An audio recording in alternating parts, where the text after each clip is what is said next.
मुख्यमंत्री युवा कार्य प्रशिक्षण योजना या योजनेअंतर्गत रुजू झालेले जे प्रशिक्षणार्थी आहेत त्यांना दरमहा जे विद्यावेतन दिलं जातं तर पाहू शकता बहुतांश लाभार्थ्यांचं किंवा आपण म्हणू शकता प्रशिक्षणार्थी यांचं जे विद्यावेतन आहे गेल्या 3 ते 4 महिन्यापासून रखडलेलं आहे। पाहू शकता एप्रिल मार्चपासून त्यांचं विद्यावेतन त्यांच्या बँक खात्यामध्ये त्यांचा पगार जो आहे हा जमा झालेला नाही आहे।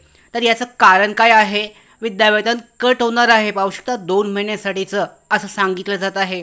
तर याबाबतची खरी माहिती काय आहे, कधीपर्यंत त्यांचा जो पगार आहे विद्यावेतन रिजॉईनिंग झालेले उमेदवार असतील किंवा सरळ या अगोदर त्यांची डायरेक्टली रिजॉईनिंग झालेले जे उमेदवार आहेत जे प्रशिक्षणार्थी आहेत त्यांचा पगार हा कधीपर्यंत जमा होऊ शकतो या संदर्भातली अपडेट आजच्या या व्हिडिओ सेशनमध्ये आपण डिटेलमध्ये जाणून घेऊयात। नमस्कार विद्यार्थी मित्रांनो, मी संदेश नोकर भरती या यूट्यूब चॅनलमध्ये आपल्या सगळ्यांचं पुन्हा एकदा स्वागत करतो। तर पगार जो आहे युवा कार्य प्रशिक्षणार्थी अंतर्गत रुजू झालेल्या जे प्रशिक्षणार्थी आहेत पाहू शकता पहिला 6 महिन्याचा कार्यकाळ पूर्ण झाल्यानंतर यानंतर पुन्हा 5 महिन्यासाठीचा कार्यकाळ हा वाढवण्यात आला होता। आता पगार न येण्याची किंवा पगार अप्रूव्हल न होण्याची कारणं काय काय आहेत हे आपण डिटेलमध्ये जाणून घेऊयात। तर पाहू शकता जे प्रशिक्षणार्थी पहिले 6 महिने पूर्ण झाले होते आणि 6 महिने पूर्ण झाल्यानंतर त्यांचा गॅप पडला होता, तर अशा उमेदवार सगळ्यात पहिल्यांदा 10 मार्च नंतर रुजू झाले होते। पाहू शकता 10 मार्च नंतर लगेच त्यांना रुजू जॉईनिंग करून घेण्यात आलं नव्हतं, त्याच्यामध्ये मध्ये थोडासा ब्रेक होता। पाहू शकता 1 ते 2 महिने लागले होते। एकदा शासन निर्णय तो जारी झाला होता, शासन निर्णयाच्या नंतर ते उमेदवार रुजू झाले होते। आता रुजू झालेल्या उमेदवारांनी जेव्हा जॉईनिंगसाठी त्यांच्या आस्थापना संबंधित आस्थापनाच्या ठिकाणी पहिले 6 महिने त्यांनी पूर्ण केले होते, तर त्या आस्थापनेकडे त्यांनी जेव्हा चौकशी केली असता तेव्हा त्यांना जॉईनिंग मिळाली। आता जॉईनिंगसाठीची प्रक्रिया पाहू शकता जिल्हा रोजगार कार्यालयाचे आहे यांनी काय सांगितलं होतं की त्यावेळेला तुम्हाला जॉईनिंग करताना तुम्हाला ऑनलाईन पद्धतीने व्हेरिफिकेशन करून तुमची जी पोर्टलवर तुमचा जो जॉईनिंगसाठीचं अंडरटेकिंग आहे त्याचबरोबर ॲप्लिकेशनसाठीचं जे लेटर जे आहे ऑर्डर ही पोर्टलवर येईल आणि त्या पद्धतीने तुम्हाला जॉईनिंग करायची होती। पण काही आस्थापनांना ही माहिती नसताना पाहू शकता डायरेक्टली त्यांनी ऑफलाईन पद्धतीने उमेदवारांची जॉईनिंग प्रक्रिया पूर्ण केली। आता यामध्ये काय झालं आहे, काही जे प्रशिक्षणार्थी आहेत त्यांची प्रोफाईल अपडेट नाही आहे। आता प्रोफाईल जर अपडेट नसेल तर पाहू शकता जिल्हा रोजगार कार्यालयाचे आहे, जिल्हा रोजगार कार्यालय सगळ्यात पहिल्यांदा काय माहिती चेक करेल तर तुमचं प्रोफाईल जे आहे अपडेट आहे का नाही, आणि प्रोफाईल जर अपडेट नसेल तर तुमचं पेमेंट जे आहे हे अप्रूव्हल होणार नाही आहे। तर या कारणामुळे पाहू शकता मार्च असेल एप्रिल असेल त्याच्या अगोदरचे जानेवारी फेब्रुवारी काही प्रशिक्षणार्थी यांना अजूनसुद्धा त्यांचा पगार जो आहे हा जमा झालेला नाही आहे। आता जेव्हा रिजॉईनिंगसाठी जिल्हा रोजगार कार्यालय असेल किंवा शासनामार्फत जेव्हा ही प्रक्रिया अपडेट करण्यात आली रिजॉईनिंगसाठीची, त्याच वेळेला असं सांगण्यात आलं होतं की तुम्हाला जॉईनिंग करतानाच तुमची प्रोफाईल अपडेट करून घेणं आवश्यक आहे, अन्यथा पगार जमा होणार नाही आहे।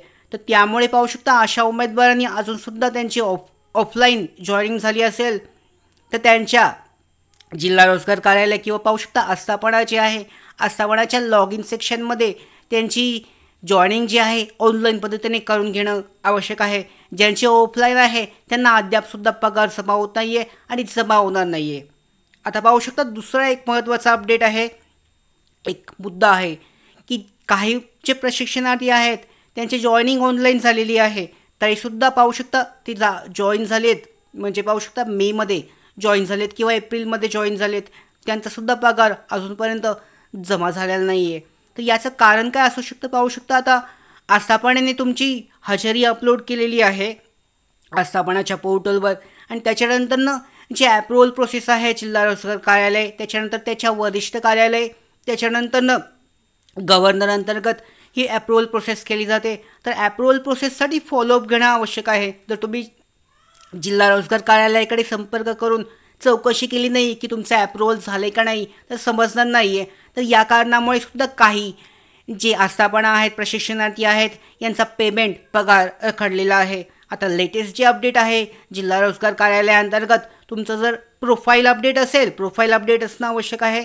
त्याचबरोबर तुमचं हजेरी पत्रकावर सही डिटेलमध्ये सगळ्या गोष्टी नमूद असणं आवश्यक आहे. सही असेल, तुमच्या आस्थापनाची जी सही आहे, सही शिक्का हा असणं आवश्यक आहे. जर रिजेक्ट झाला असेल तर रिजेक्टसाठी सुद्धा जी प्रोसेस आहे ती स्टेटस जे आहे ॲडमिन पोर्टलमध्ये आस्थापनाच्या ॲडमिन सेक्शनमध्ये हे दाखवलं जात आहे, तर ते सुद्धा चेक करणं आवश्यक आहे.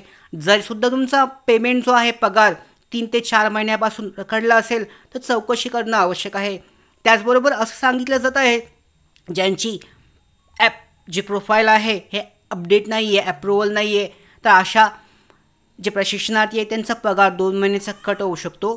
तर असं काही खरं नसून पाहू शकता, जर तुम्ही तुमची प्रोफाईल त्यानंतरनं जरी अपडेट केलीत तर तुमचा पगार जो आहे हा जमा होणार आहे. फक्त त्याला थोडासा जास्त वेळ लागू शकतो. आता पाहू शकता ऑगस्टमध्ये ह्याच महिन्यामध्ये काही जे प्रशिक्षणार्थी आहेत त्यांचा कार्यकाळ जवळजवळ संपुष्टात येत आहे, संपत आहे आणि तरीसुद्धा त्यांचा पगार नाही आहे.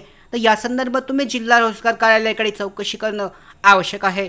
या पद्धतीने जो पगार आहे लवकरच सगळ्या प्रशिक्षणार्थींच्या बँक खात्यामध्ये जमा होणार आहे. या संदर्भात ॲप्रुव्हल जी आहे ही जिल्ह्याची प्रत्येक जिल्ह्यासाठीची वेगवेगळी आहे.